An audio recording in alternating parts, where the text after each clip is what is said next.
Calling others sheeple. Recently I received a message from someone concerned about their future because of the storm and the deep state's efforts to institute the new world order and total control of our lives. You know who you are, and this response is for you. I doubt that you're going to like it. We are all tempted at times to call the people who are unawake sheep. I believe this term was coined by David Icke, at least that's the first I'd heard it used, and it is not very respectful of other people at all. It also tells me that you're very entrenched in your ego, and your ego's need to condescend to others. You are where the deep state wants you to be when you think this way. It also tells me that you want to control other people rather than leaving them to live their own lives, and frankly, even to suffer their own fate. You can't. You can only control yourself. You're giving your power away. How are you doing that? By being in your ego, which has been rendered powerless by the deep state and mind control. That's how. That's how they want you to be. You have to learn the difference between being in ego and being in soul. Opening your heart and caring about those people who you fear are going to drive us into the lion's den is the way to do it. This world got to be the way it is because everyone is fearful for their own sakes and don't care about others. Why should you care about them, you ask? Because it helps you. It helps you to raise your frequency out of fear and into love, and with that, you will not be touchable. There are many realities being played out right now. There are the timelines that are of higher frequency that have little problem, and there are others that are seeing a lot of the problems being created now. Why? Because that's how reality is. You jump timelines according to your frequency, and when you call others sheep, you're in a low frequency of being egotistical and condescending towards others. There is no love in what you're feeling, only fear. Fear puts you on the artificial timelines and in the hands of the deep state, whether you want to be or not. The people you call sheep are the people that have lived on this planet, who were once gods, and now are living with only 2 active strands of DNA through no fault of their own. These people have suffered lifetime after lifetime of futility, violence, abuse, toxicity, murder, rape, starvation, struggle, and more, and then having to hold down jobs in a pay-your-way-through economy, an economy that was created for them by beings that stole their world from them. Starseeds and light workers have come here to help free them. You have lost that focus when you call them sheeple.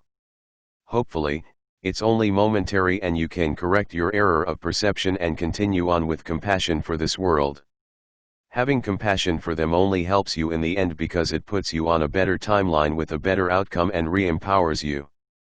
It opens your heart and connects you with soul, which is a much more preferable way to go through this storm than in fear and ego.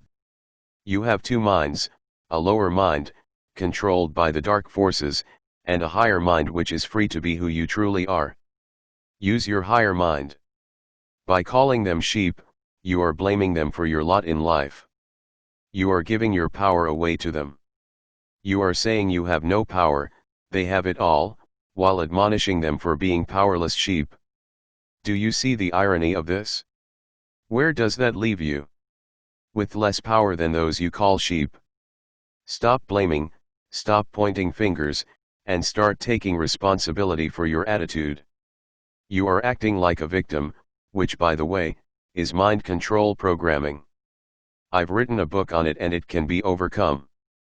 You have come to me to help you with this. You have asked me to triangulate, most likely to become the rescuer to your victim. The perpetrators, of course, are the sheep, the ones you see as the cause of your problem. I will not triangulate, I will not rescue you. But I will tell you how to rescue yourself. The only way through this is by helping others, opening the heart and caring for those who are stuck, absolutely stuck, and who have been reincarnating over and over into this living hell. Look at the eyes of some of the older people, as I have, the light they reflect is dim. These lives are running on empty, and these people were once the gods that ruled this planet. Is it any wonder they don't want to listen to us when we make fun of them and condescend to them? No wonder they don't seem to listen. Don't you think they've taken enough abuse? Yes, I know, they abuse us before we even think to abuse them. It doesn't matter. Have compassion anyway. Your response to their behavior doesn't have to be the same as theirs, fear-based, it can come from your compassionate soul. Earthlings have the best DNA of all humans in the galaxy. You wouldn't know it to look at them now, would you? You have incarnated here to help to change this DNA, and the way to change your DNA is to change your frequency. Your thinking and your emotions reflect whether your frequency is high or low, so use them as a gauge. Ashtar Sheran's video gives recommendations to help you. He mentions spirituality, and I believe becoming more spiritual is something so many people roll their eyes at, but the reason they do it is because they are mind controlled into thinking it's nonsense. It is the only way, because it is the true way of a human, to become spiritual and to understand they are part of God, but so is everyone else. Becoming spiritual takes daily work. There are no days off when you scrutinize your thinking and work to raise your frequency every day. But it's worth it because it ends your suffering and helps raise the frequency of the planet.